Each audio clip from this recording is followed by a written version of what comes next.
Hallelujah, Hallelujah, si Jesus ay nabuhay. Hallelujah, Hallelujah, siya ay ating sambahin. Tayo lahat ngayon'y magsaya, si Jesu Kristo ay nagtagumpay. Hallelujah, Hallelujah, si Jesus ay nabuhay. Hallelujah, Hallelujah, siya ay ating sambahin. Sa ngalan ng Ama at ng Anak ng Espiritu Santo, Amen. sumayin po ang Panginoon At sumayo rin. upang tayo maging marapat sa banal na misang ito. Halina't magsisimuna para sa ating mga kasalanan. Tayo pong lahat, inaamin ko Sa makapangyarihan Diyos at sa inyong mga kapatid, na lubha ako nagkasala sa isip, sa salita at sa gawa, at sa aking pagkukulang.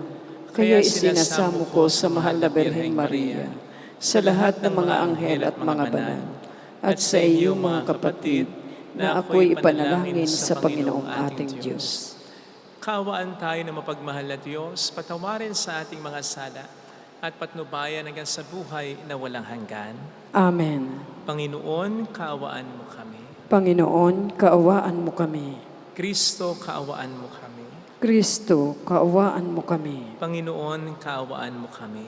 Panginoon, kaawaan mo kami. Iyuko natin ang ating ulo, ibulong sa Panginoon ang ating intensyon. Pagdasal natin ng mga OFW, ang mga may sakit, ang mga nag-aalaga sa kanila. Hilingin natin ang panalangin ng mahal na ina ng Lazaret. Manalangin tayo. Ama naming makapangyarihan, patawarin mo ang aming mga utang sapagkat kami hindi makababayad ng lubusan, kaya't makaligtas nawa kaming tanan pakundangan sa pagdalangin ng mahal na Birheng Ina ng Diyos para sa aming kabutihan sa pamamagitan ni Jesucristo at sama ng Espiritu Santo magpasa walang hanggan. Amen. Ang salita ng Diyos mula sa mga gawa ng mga apostol. Noong mga araw na iyon, nagpunta si Pablo sa Derbe at Listra, at may isang alagad doon na ang pangalay Timoteo, anak ng isang mananampalatayang Hudya at ng isang Griego. Pinatunayan ng mga kapatid sa Listra at sa Iconio na mabuting tao si Timoteo. Ibig isama ni Pablo si Timoteo, kaya tinuli niya ito sapagkat alam ng lahat ng Hudyo sa lungsod na iyon na Griego ang kanyang ama. Sa bawat lungsod sa kanilang dinalaw ay pinaalam nila sa mga kapatid ang pasya ng mga apostol at matatanda sa Jerusalem, at iniutos na sundin iyon.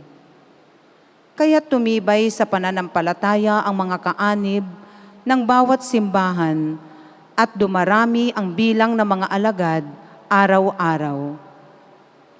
Naglakbay sina Pablo sa lupain ng Phrygia at Galacia sapagkat sinansala sila ng Espiritu Santo na marangal sa Asia. Pagdating sa hanggang ng Mysia, ibig sana nilang pumasok sa Britanya, subalit hindi sila pinahintulutan ng Espiritu ni Jesus. Kaya't bumagtas sila ng Mysia at nagtungo sa Troas. Kinagabihan, nagkaroon si Pablo ng isang pangitain. May isang lalaking taga-Macedonia nakatayo at namamanhik sa kanya. Tumawid po kayo rito sa Macedonia at tulungan ninyo kami.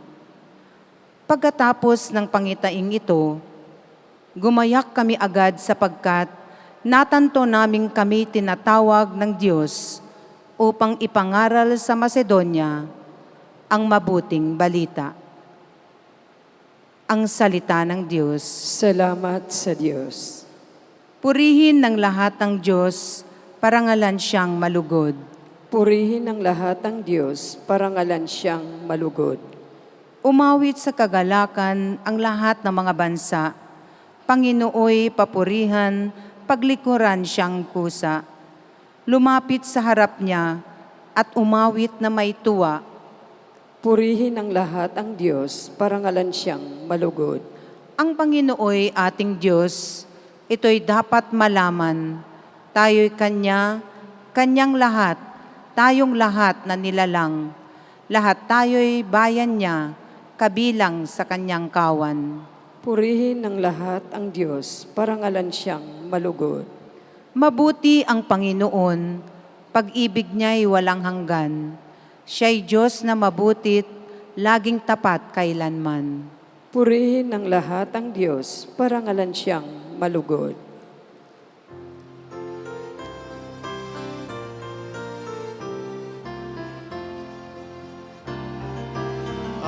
Alleluia, alleluia, alleluia.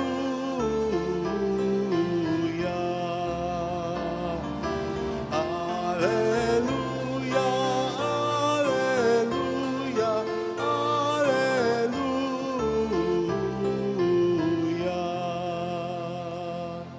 Sumainyo ang Panginoon. At sumaiyo rin. Ang mabuting balita ng Panginoon ayon kay San Juan. Papuri sa iyo, Panginoon. Noong panahong iyon, sinabi ni Jesus sa kaniyang mga alagad, kung napupuot sa inyo ang sanlibutan, dapat ninyong malamang napuot na ito sa akin bago sa inyo. Kung kayo nga'y sa sanlibutan, iibigin kayo nito bilang Kanya. Ngunit yamang hindi kayo sanlibutan, kundi pinili ko kayo mula rito, ito'y napupuot sa inyo. Alalahanin ninyo ang sinabi ko sa inyo, walang aliping higit kaysa Kanyang Panginoon. Kung ako'y inusig nila, uusigin din nila kayo. Kung tinupad nila ang aking salita, tutuparin din nila ang salita ninyo. Ngunit ang lahat ng ito'y gagawin nila sa inyo dahil sa akin, sapagkat hindi nila nakikilala ang nagsugo sa akin. Mga kapatid, ang mabuting balita ng Panginoon. Minupuri ka namin, Panginoong Hesukristo. Welcome sa Our Lady of Lasalat, Quasay Parish, kung saan ayos lang umiyak, kasamahan tayo ng mahal na ina sa pag-iyak at sa pagdarasal upang maging maayos ang lahat. Narinig po natin sa ating mabuting balita ang pagiging very honest ng ating Panginoong Hesukristo sa mga tagasunod niya hinggil sa haharapin nilang mga paghihirap, pagdurusa, dala ng pagsunod nila sa Kanya. Ine-emphasize ko yung pagiging honest ni Kristo sapagkat malaking bagay ito. Hindi siya tulad ng isang ahente na nagsasabing murang isang produkto pero may hidden charges pala. Hindi siya tulad ng isang doktor na magsasabing okay ka pa, gayong malala ka na pala. O hindi siya tulad ng isang pare o ministro o pastor na ang bibigyang diin sa pagtuturo ay ang pagkakamit natin ng mga material blessings. Samantalang hindi tatalakayin ang mga paghihirap na dapat nating suungin bilang malaking bahagi ng pagsunod natin sa Panginoon natin. Napaka-honest ni Kristo.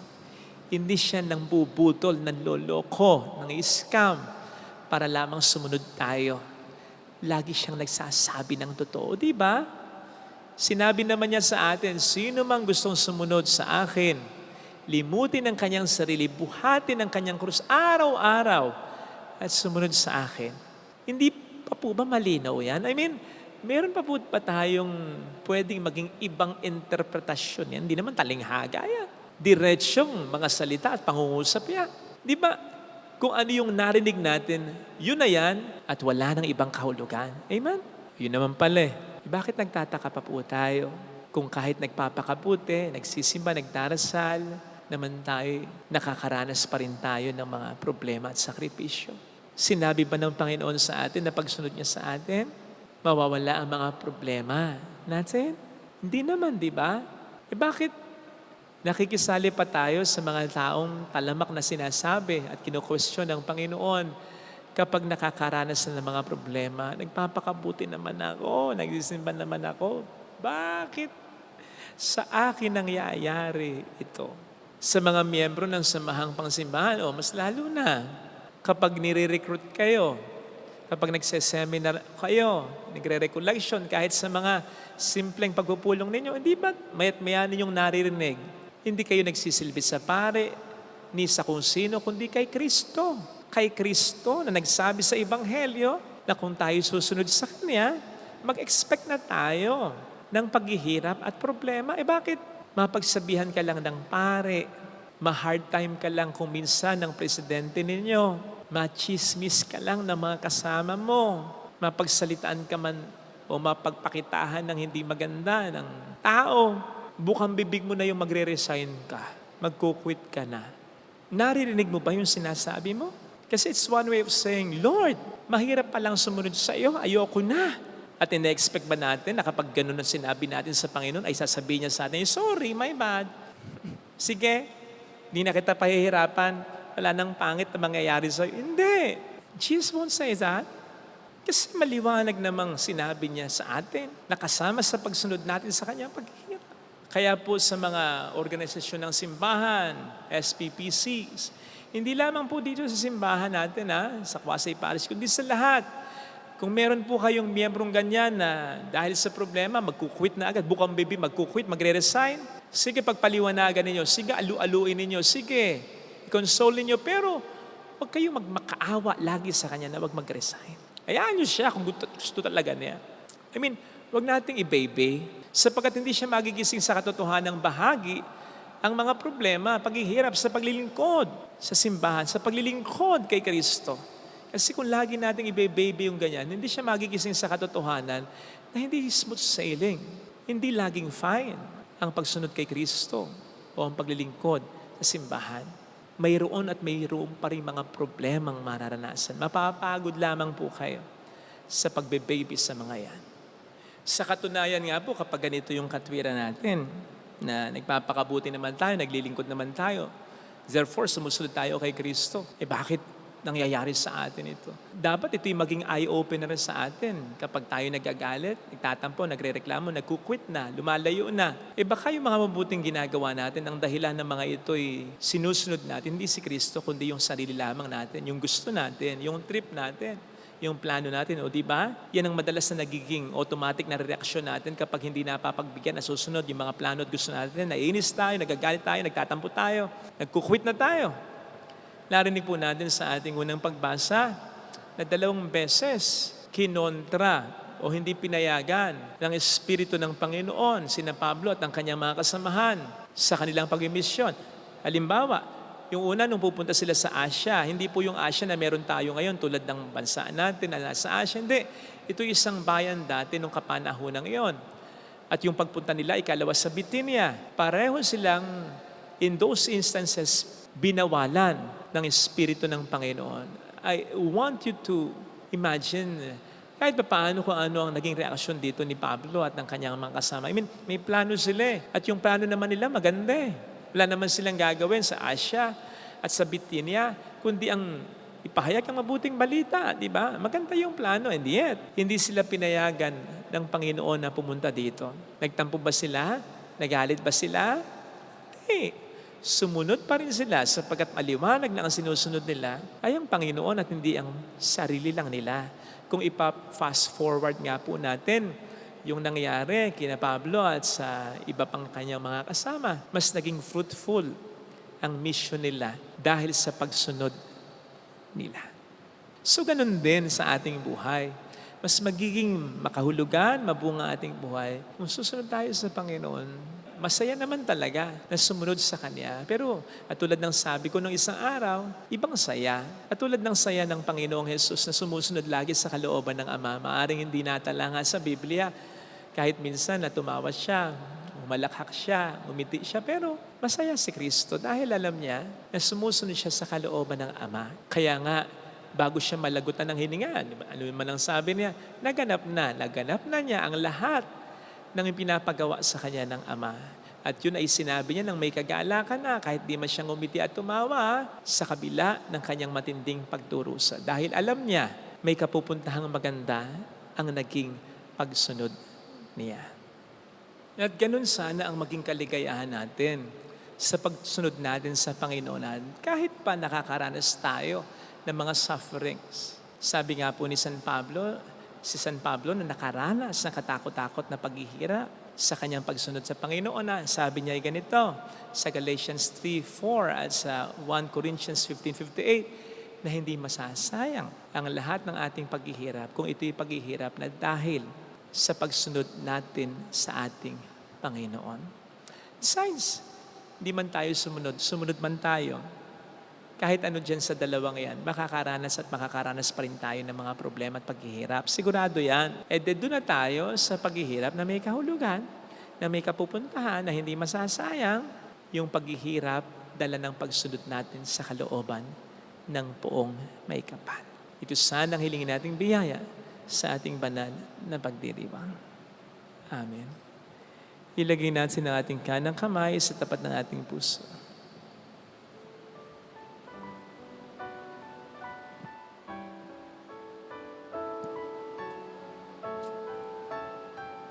Awitin natin. Alam kong may magagawa ang Diyos.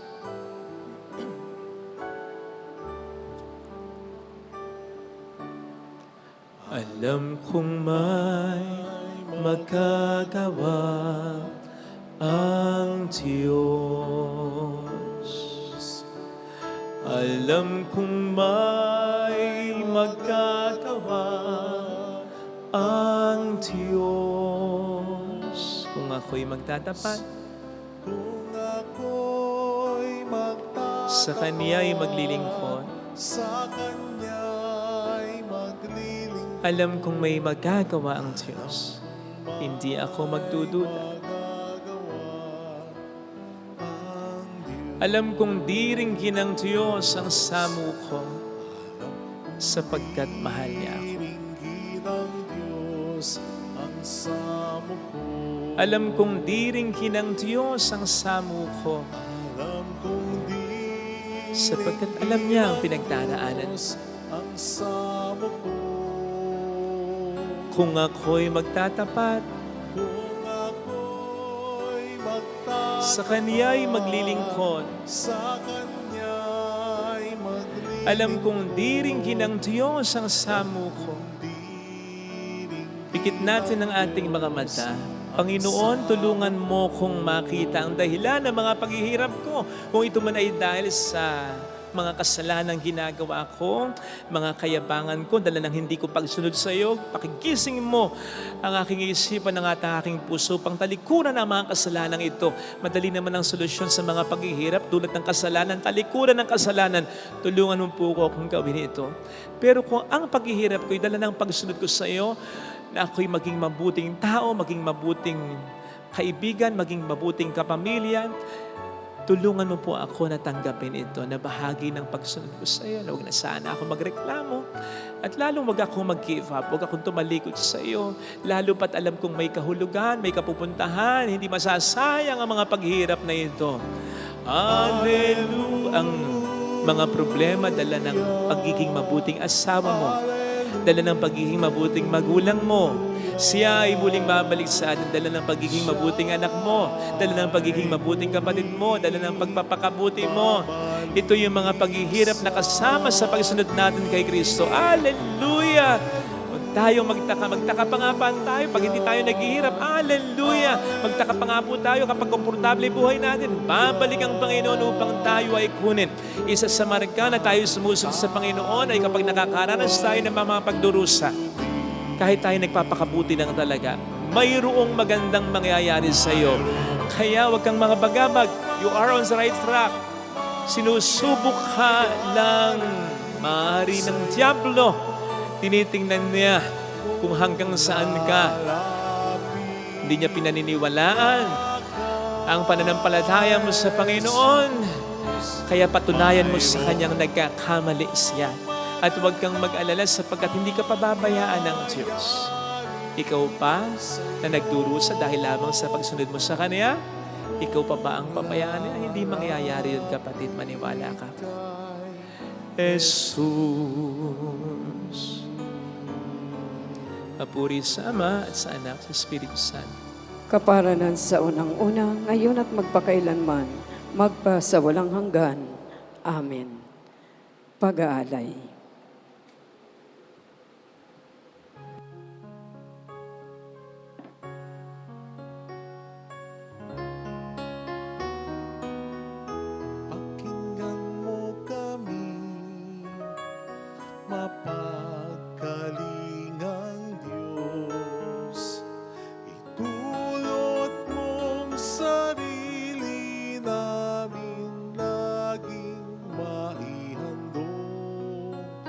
sa banal mong apag ngayon, amin ang ginaganap.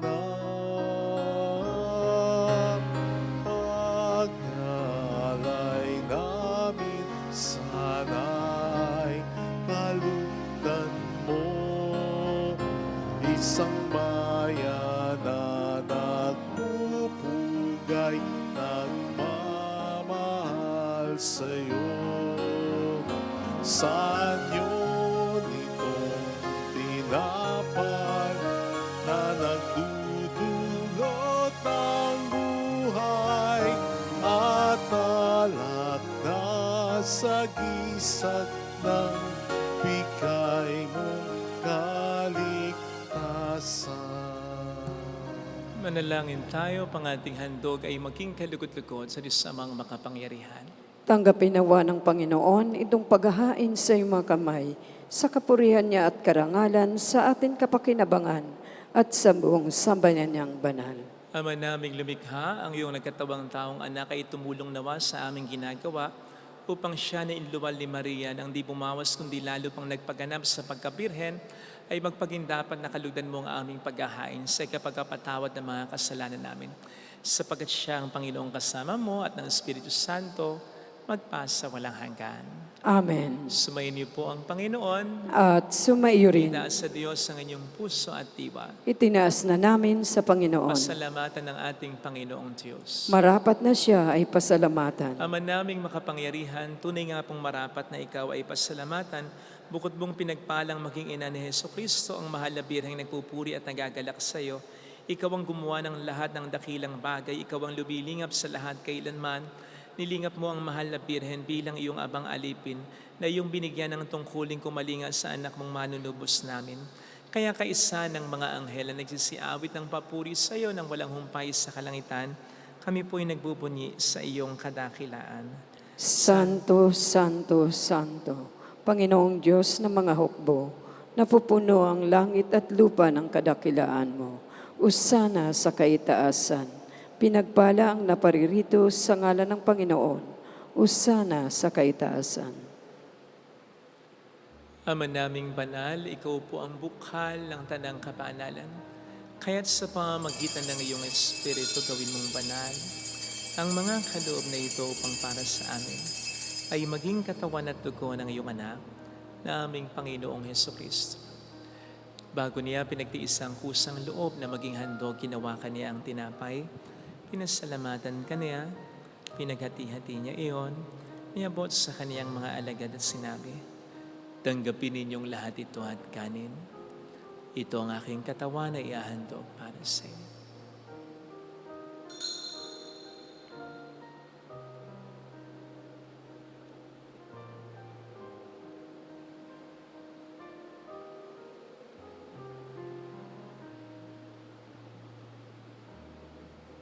Ngayon din naman nang matapos ang hapunan, nawa kaniyang kalis. Uli kaniyang pinasalamatan. Iniabot niya ang kalis sa kaniyang mga alagad at sinabi, tanggapin ninyong lahat ito at inumin. Ito ang kalis ng aking dugo ng bago't walang hanggang tipan. Ang aking dugo na ibubuhos para sa inyo at para sa lahat. Sa ikapagpatawad ng mga kasalanan, gawin niyo ito sa pag-alala sa akin.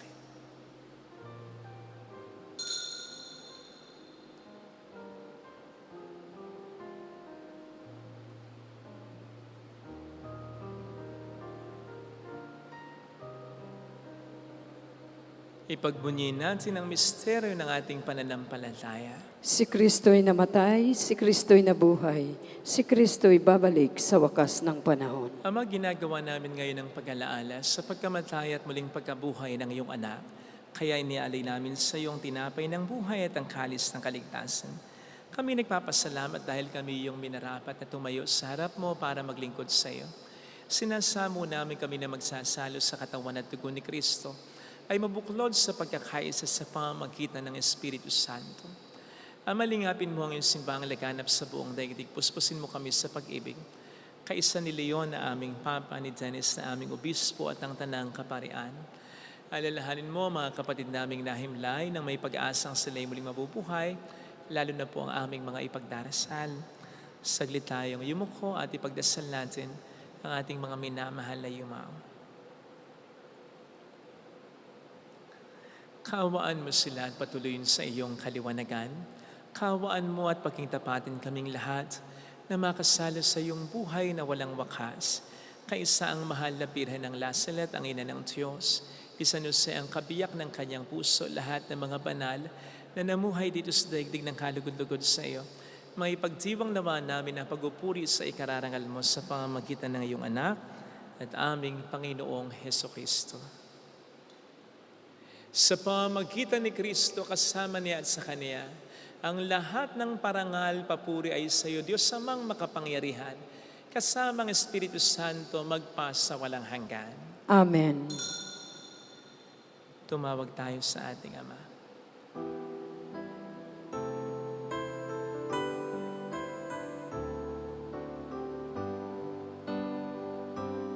Ama namin, sumasalangit ka, sambahin ang ngalan mo, mapasa amin ang kaharian mo, sundin ang loob mo dito sa lupa para nasa langit.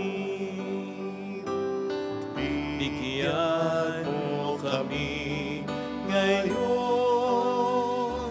ng aming kakanin sa araw-araw, at patawarin mo kami sa aming mga sala, para na pagpapatawad namin sa nagkakasala sa amin, at huwag mo kami ipahintulot sa tukso, at ihadya mo kami sa lahat ng masama. Niling namin kami adya sa lahat ng masama, pagkalooban ng kapayapaan araw-araw, iligtas sa kasalanan, sa kapahamakan, sa mga seryosong karamdaman. Samantalang aming pinaghahandaan ang dakilang araw ng pagpapahayag ng tagapagligtas namin si Hesukristo. Sapagkat iyo ang kaharian, ang kapangyarihan at ang kapurihan, magpakailanman. Amen. Panginoong Hesukristo, sinabi mo noon, sinasabi mo rin sa amin ngayon, kapayapaan ang iniiwan ko sa inyo, ang aking kapayapaan ang ibinibigay ko. Tunghayin mong aming pananampalataya, wag ang aming pagkakaasala. Pagkalooban mo kami ng kapayapaan at pagkakaisa sa iyong kalooban, kasama ang Espiritu Santo magpasa walang hanggan. Amen. Ang kapayapaan ng Panginoon ay sumainyo nawang lahat. At sumaiyo rin. Magbigayan tayo ng kapayapaan sa isa't isa. Kapayapaan po. Peace be with you. Kordero ng Diyos Na nag-aalis ng mga kasalanan ng sanlibutan, maawa ka sa amin. Kordero ng Diyos na nag-aalis ng mga kasalanan ng sanlibutan, maawa ka sa amin. Kordero ng Diyos na nag-aalis ng mga kasalanan ng sanlibutan, ipagkaloob mo sa amin ang kapayapaan.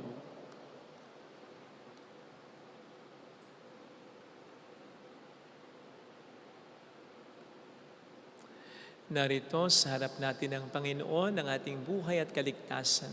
Mga palad tayong inaanyayahan. Panginoon, hindi ako karapat-dapat na magpatuloy sa iyo, ngunit sa isang salita mo lamang ay gagaling na ako.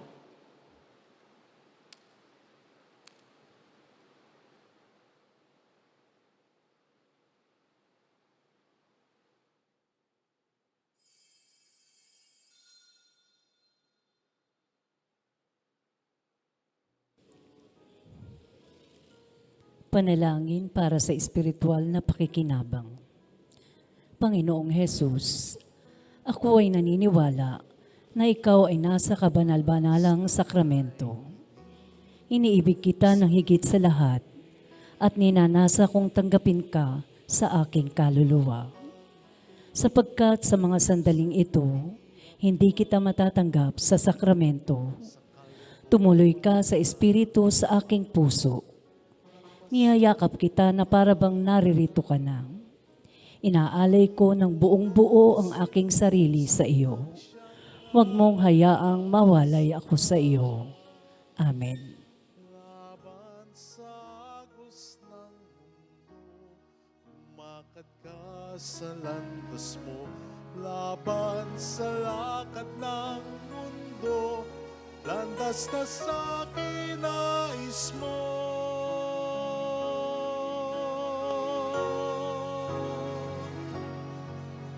Sa iyong mga yapak, ako ay tatahak. Kahit tigip ng luha ang nilakalan mong landas, pasakit man at dusa, dulot ng mundo'y kamtan. Bawat bakas ng iyong mga yapak, bawat hakbang mo'y aking susundan.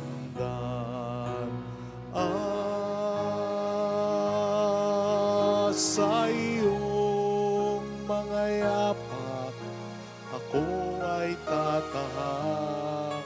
Kahit tigib ng luha ang nilakalan mong landas, masakit man at dusa, dulot ng mundo'y kamtan.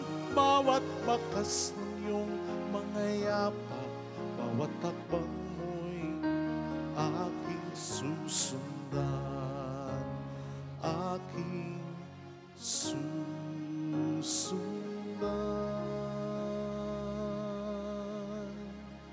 Manalangin tayo. Ama naming mapagmahal, sa pag-asalo namin sa banal na pakikinabang, ang iyong kagandahang loob ay aming hinihiling upang ang pagkaparangal namin sa mahal na Birhen at pagtulad namin sa Kanya ay magpagindapat na aming paglingkuran ng pagganap sa kaloob mong kaligtasan. Sa pamamagitan ni Jesucristo, kasama ng Espiritu Santo, magpasa walang hanggan. Amen. Holy God, Holy Mighty One, Holy Immortal One. Have mercy on us and on the whole world. Holy God, Holy Mighty One, Holy Immortal One. Have mercy on us and on the whole world. Holy God, Holy Mighty One, Holy Immortal One. Have mercy on us and on the whole world. Jesus, King of Mercy, We trust in you. alalahanin, Alalahanin o mahal na Birhen ng Lazaret, ina ng pag-asa, ikaw ang nagpapaalala sa amin magbalik loob sama. Ito ang nagpapatunay na ang kagandahan loob mo'y nanatiling busila. Sa pag-aruga mo sa amin, tungkulin mo'y tinupad. Sa paanan ni Kristo, itinurin mo kami mga tunay mong anak. Kaya ninais mong ni Isay huwag mapahamak. Maging sa iyong walang tigil na pananalangin pati luhay pumatak. Huwag naman mawala ng saysay ang iyong paghihirap. Hiling nawa namin sa iyo o aming inang liyag, na matapos ang pakikibaka namin sa mundong ito at sa pananatili namin tapat kay Kristo, sa kapurihan mo'y makibahagi kaming ganap, upang kung nasaan ka ngayon ay maparoon din kaming lahat. Ang ganapan ng kalwalatian ng Diyos Amay, tuluyang matupad siya nawa. mahal na Birhen ng Lazaret, tagapagkasundo ng mga makasalanan. Ipanalangin mo kami, walang patid kami mga dumudulog sa iyo. Marami pong salamat sa inyong pakikisa at sa mga tulong na binibigay po ninyo na nagiging dahilan para makatulong din po tayo sa simbahan as a whole at gayon din sa mga partikular na mga simbahan at parokya. Salamat po sa inyong tulong. Bahala na po ang Panginoon sa inyo. Sumayin niyo ang Panginoon. At sumayo rin. Palain kayo kasama ang ating pamilya na mapagmahal na Diyos, ng Ama at ng Anak, ng Espiritu Santo. Amen. Lumayo tayo sa kapayapaan ni Kristo. Salamat sa Diyos. Salamat.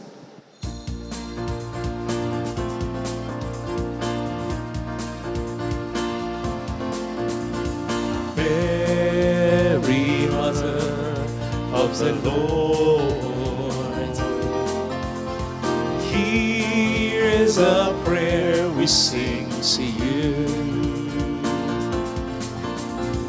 Let your tears sip in our minds minds and hearts as one as they fell at Nazareth. Tell your people how to live again. Tell your people how to sing again. Tell your people how to dance again. Tell your people how to pray again. Mary, Mother of the Lord, hear the prayer we sing to you. Let your tears sip in our minds and hearts as once they fell at Nazareth.